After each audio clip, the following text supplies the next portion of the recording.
Okay, so WWDC 2026 has just finished, and Apple dropped 27 features in iOS 27 that I think are just awesome. We got the brand new Siri AI, also system-wide Apple Intelligence features, some major upgrades to photo editing, and so much more. But there's a big catch, well, a couple. Apple rebuilt Siri on Google's Gemini, yeah, Google, and some of these features are actually not available if you don't have an iPhone 17 Pro.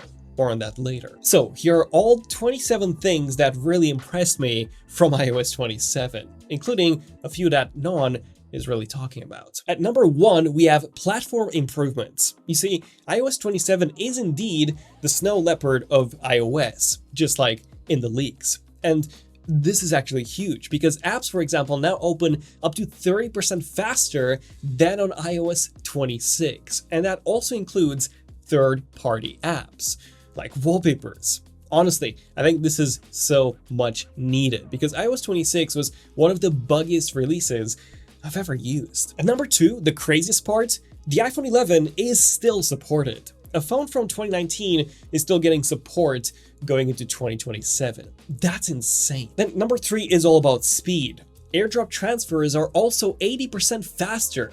Photos appear in your library up to 70% faster right after you shoot them, and transferring files through the Files app is now 5 times faster.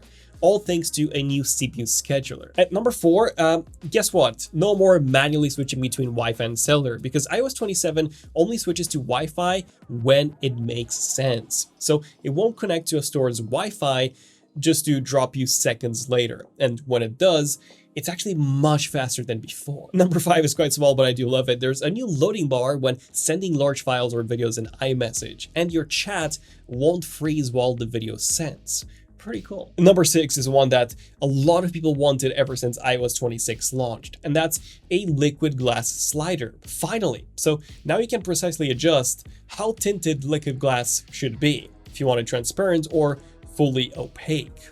Up to you. At number 7, Image Playground lets you transform your photos, so you can generate new ones, you can create invites using natural language. I think it's a huge upgrade from the old app, which, wasn't great. And you can now even create wallpapers using AI. Although the resolution looks pretty low res, so of course if you want to use some high resolution 8K wallpapers, that's where our app, WallpaperZ, comes in. And I'm so excited to announce that we have now launched our brand new online store for wallpapers as well. Simply go to wallpapersapp.com and boom, there it is. Every single one of our packs from our app WallpaperZ is here, all made by our designers, and all of them in stunning 8K quality with 10 wallpapers available for each pack. However, what's unique about the website is that you can now purchase individual packs as well without the need to have an account. You can also browse our most popular packs by category like abstract, landscapes, minimal, and also a ton more. And we also offer bundles with 10 packs inside of each.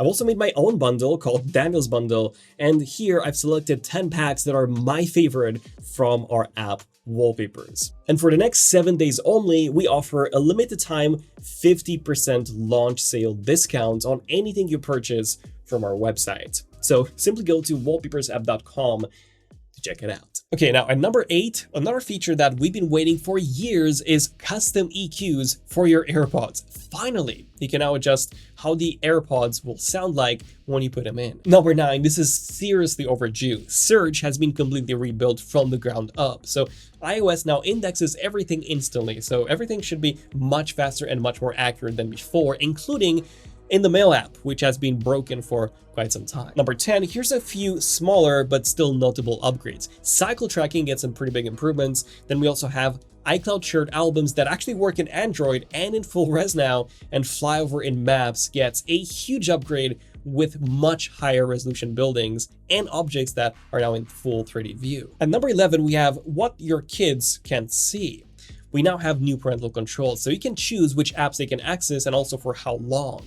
And they must also ask permission for websites that are outside of the allowed list. Number 12, you can also choose who your kids talk to, so you can request approval before they connect with new contacts.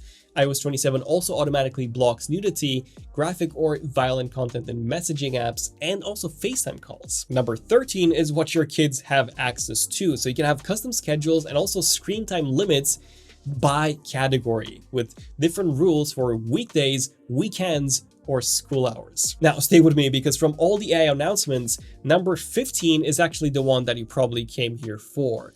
Although number 21 may be my favorite Apple feature ever. But before that, at number 14, we have a new AI architecture that's built on Apple's own foundation models alongside Google's own Gemini models. And these both run locally and also in the private cloud compute. So you don't really need to worry about privacy because that's what private cloud compute is for. Your data being processed without Apple or Google's knowledge at all.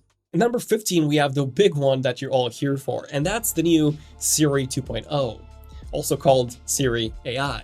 Siri can now understand context, she can interact with apps, she can help you do whatever using the information that's stored on your device. And that's also all privacy focused. And the best part is that Siri can now find information directly from all of your past conversations. It's the Siri that we got teased back in 2024, but even better, because Siri is also getting its own dedicated app, which when activated, it appears in the dynamic island with a brand new UI. And you can also simply swipe down on a response to open the full app, which keeps a history of all of your recent conversations. And number 17, Siri will also sound way more natural and expressive with quite a few new options to adjust things like Siri's speech pace. Although there's a big catch with this one, more on that right at the end. And number 18, remember visual intelligence?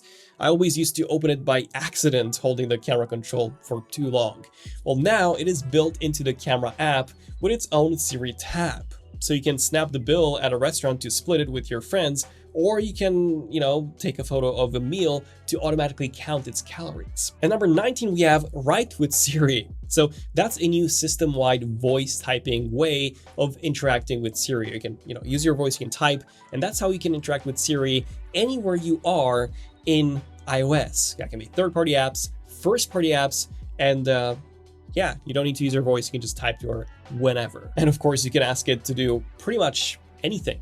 And the best part is that Apple Intelligence is inside all of your apps, especially Safari, where she can now organize your tabs by topics. And she can also monitor a page with Notify Me so that Siri tells you when, let's say, an event registration opens. And the craziest part, you can actually build your own Siri extensions by just asking Siri. Let's say if you want a button that saves recipes off of a page, you can just build it by describing it. And number 21, this is the one that I teased before, and this is, I think, my favorite. You know how iOS already detects when a password has been compromised or leaked? Well, Apple Intelligence can now fix it. You simply click the fix button, and it's gonna go on that website, automatically fill the change form by itself with a stronger, unique password, and then update Apple Passwords with that new password all by itself. Yeah, do hit that like button if you also love this new change. At number 22, in Messages, Apple Intelligence now will suggest things. So for example, if someone asks for a photo, it's going to locate it automatically. And on Calendar,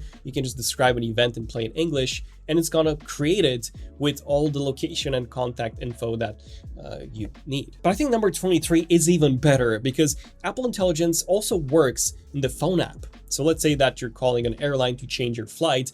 Apple Intelligence will automatically pull your flight info, like the confirmation number, and display that right on the call screen so you can look at it when you're on the call with customer support. But number 24, maybe even better than that, because in the Home app, let's say you've got multiple cameras. Well, the Apple Intelligence feature of the Home app will now group those cameras and give you the whole footage as one sequence. So let's say when a driver is delivering your package and he goes from one camera to the other, you're gonna get the notification that your package got delivered, and all of those clips will be grouped together, which is just awesome. Now, you know how I said that my favorite feature was the new Passwords app? Well, I think I was wrong. I think this is actually my favorite one by far. It's the new Shortcuts app that you can use with Apple Intelligence to describe whatever automation you wanted to create in natural language. So you can just create one by saying turn on the aircon and play my favorite playlist when I get home after 6 p.m. and the Shortcuts app will create that for you, which is really cool. Although some of you may actually find this one as by far the best feature, and it is the new reframe feature for your photos. So you know how you already have the cleanup feature, and now you also have a new extend feature? Well, this third new feature called spatial reframe, or just reframe, lets you change a 2D photo into like a 3D model and then change the angle that the camera shot the photo from. Yeah, it's basically the same feature that we already have on the Vision Pro, which lets you convert a 2D photo into a 3D spatial photo, but now it's basically that on iOS. And it seems to work really well. Which brings me to number 27, and I left the best for the last, and that's availability. You see, pretty much every single feature that I just talked about in this video is not going to come to the EU, at least at launch. We don't know when that's going to change. That's just because of regulations. It is coming to the US, it is coming to the UK, but Apple Intelligence, all the new features, and Siri AI, they're not coming to the EU until I don't really know when. I guess we'll find out in the next few months. But there's more, because you see, some of the features that I mentioned, like the custom Siri voices and the natural dictation, they will only work on the more powerful Apple devices with 12 gigabytes or more of RAM. So that includes the iPhone 17 Pro, Pro Max, iPhone Air. Yeah, it's not going to work on the standard iPhone 17 or older. But on top of that, on the Mac side, you'll also need an M3 Mac or newer, also with 12 gigabytes of RAM or more, which is a big letdown. Although again, this only applies to the new Siri voices. However, in the future, maybe with macOS 28, I do see more of these features being limited to M3 Max or later, again with 12 gigs of RAM or more. So do keep that in mind. And also keep in mind that this was just the iOS 27 video. I will also be covering macOS 27, watchOS 27, iPadOS 27, and of course, all the new Siri features. There's a lot of videos that we'll be doing. So do subscribe to the channel. All those are coming in the next few days. Do check out our new WallpaperZ website, the new store at WallpaperZapp.com. You can purchase individual packs. And we do have that 50% sale lasting until next week. So yeah, I'm Daniel, this is ZONEofTECH, and I'll see you guys in the next one. ZONEofTECH, signing out.